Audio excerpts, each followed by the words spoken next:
another red pill moment for me was realizing, when Anthony Fauci was imposing all of these things, they weren't, well, some were. There were explicit regulations that the Biden administration tried to impose on us. Eventually, the courts pushed back on employer vaccine mandates and stuff like that.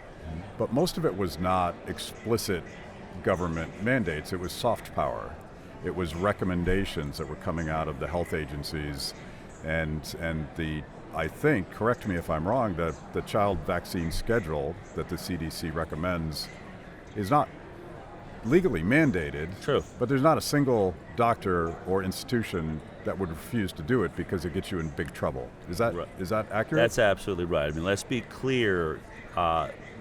Most of your health and medical legislation happens at the state level. And in some states, even at the school board level. It depends on where you're at, or the health department. So all the CDC does, all that is a recommendation. And look, in some states, they're not giving you all 72 vaccines to get to school. Some of it's like, well, we need at least these 50, so it changes state to state. But as you're pointing out, the recommendation is taken like gospel. And to not follow that recommendation, until, it's changing now, but up until COVID and in this moment, to not follow through that was heresy. But now we know, I think it's something like 80%, 85% of healthcare workers in America are refusing the next COVID booster, which means they're now defying the CDC recommendation. And I just saw, and it's not just in America, people will try to blame Robert Kennedy Jr. for this drop in vaccine confidence, but the same stats are coming out of England. Bobby Kennedy doesn't work in England. In England, the NHS, now 85% of healthcare workers all didn't get the flu shot this last year. So not even COVID, it's starting to affect the perspective of all of these vaccines. Like, wait a minute, I don't think I need this thing. I don't think it works very well. And frankly, even as a healthcare worker, I'm not doing this anymore. So we are now, we're where I dreamed we would be. When I started in 2016, I was the only one talking about this. People say, you're crazy. Vaccines are the greatest thing ever. How could you possibly be saying negative things about it? Now I would say, we're reaching, near, 50%, maybe even majority. If you look at I think 80% of the people, 70% of the people that are eligible for the recent booster are turning it down. Vaccine hesitancy amongst parents getting all the vaccines. They're saying, over 50% are now delaying at least one of the vaccines, or starting to infuse their own judgment into the conversation, which is driving doctors crazy and driving the CDC and the FDA crazy. I love the intellectual sloppiness of a blanket statement, vaccines save lives. And I'm like, which one? Right. They're not, it's not the same thing. Yeah. And obviously, some vaccines do save lives, yeah. I think. This idea that if you just call it a vaccine, it must be like a religiously held belief that must be taken. Mm-hmm. It's crazy.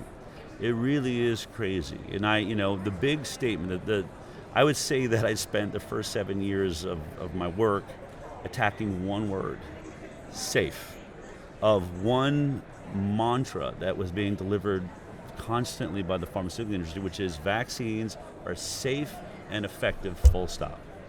And I just thought, if you drove down the road and saw a billboard that said drugs are safe and effective, no one would believe it. You'd say, well, I know that's not true because I just watched, Vioxx or Fenben or Oxycontin get canceled.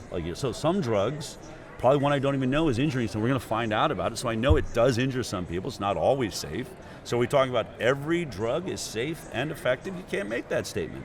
Yet they have been boldly making that statement on vaccines as though vaccines are made by some separate set of angels inside of the same money-grubbing institutions that are making these drugs that lose multi-billion-dollar lawsuits for having lied about the safety of their product, right? And so I would say we have had success now.